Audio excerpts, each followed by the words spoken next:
নমস্কার দর্শক বন্ধুরা, আপনারা অনেকেই আমাকে জিজ্ঞেস করেছিলেন যে আমরা কিভাবে জানব যে আমাদের কোন মাসে জন্ম হলে এবং কিভাবে সেই নক্ষত্রের আমাদের প্রভাব বৃদ্ধি করে এবং নক্ষত্রের প্রভাব কোন কোন মাসে জন্ম হলে তা বোঝা যায়।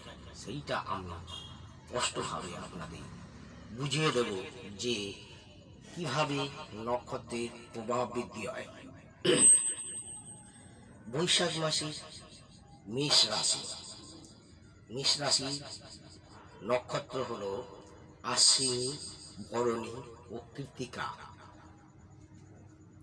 আবার বৈশাখ মাসে যাদের জন্ম হয় এইসব নক্ষত্রে আশ্বিনী, ভরণী ও কৃত্তিকা নক্ষত্রের মধ্যে তাদের পাওয়া যায়।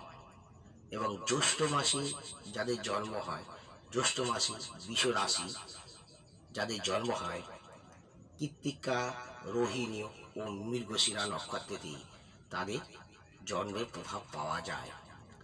আষাঢ় মাসে মিথুন রাশি, মৃগশিরা রাশি, আদ্রা ও পুনর্বসু রাশি নক্ষত্র, মৃগশিরা রাশিরা, আদ্রা ও পুনর্বসু নক্ষত্রে এই তিনটি নক্ষত্র আষাঢ় মাসে যাদের জন্ম হয়েছে মিথুন রাশি যাদের তাদের ক্ষেত্রে পাওয়া যায়।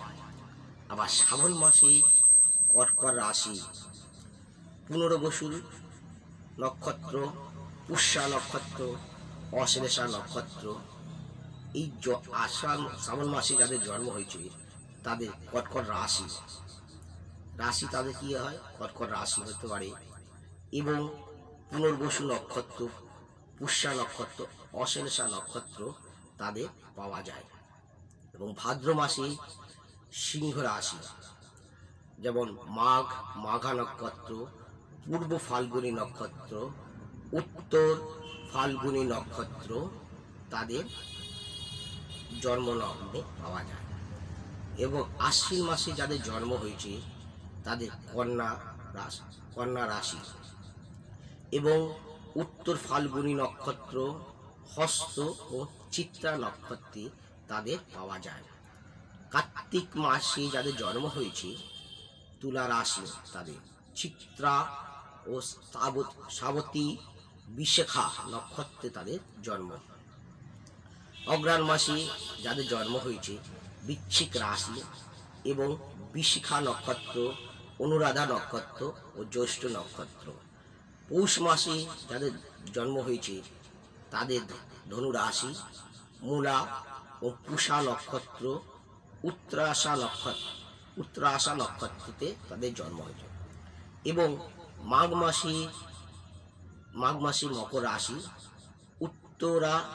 উত্তরাশা, শ্রাবণা, ধনিষ্ঠা নক্ষত্রে তাদের জন্ম হয়। এবং ফাল্গুন মাসে কুম্ভ রাশি, ধনিষ্ঠা, শতভিষা ও পূর্বা ভাদ্রপদ নক্ষত্রতে তাদের জন্ম হয়। চৈত্র মাসে মীন রাশি, পূর্ব ভদ্রপদ, উত্তর ভদ্রপদ, রেবতী নক্ষত্রে তাদের জন্ম হয়। চৈত্র মাসে মীন রাশি তাদের হয়। এবং এইভাবে আমরা নক্ষত্র পেয়ে থাকি এবং সেভাবে বিচার করা যায়। এবং এর সঙ্গে সময় এবং কোন সময় সেই মানুষ জন্ম নিয়েছে সেই সময়টা সব থেকে গুরুত্বপূর্ণ হয়ে দাঁড়ায়।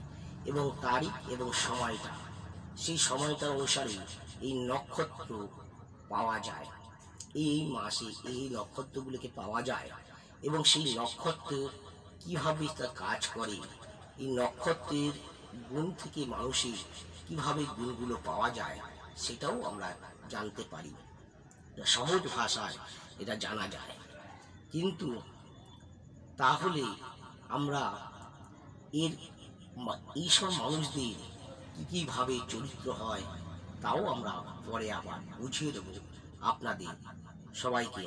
নমস্কার দর্শক বন্ধুরা, যদি ভিডিওটি ভালো লেগে থাকে সাবস্ক্রাইব, লাইক, শেয়ার, কমেন্ট করুন।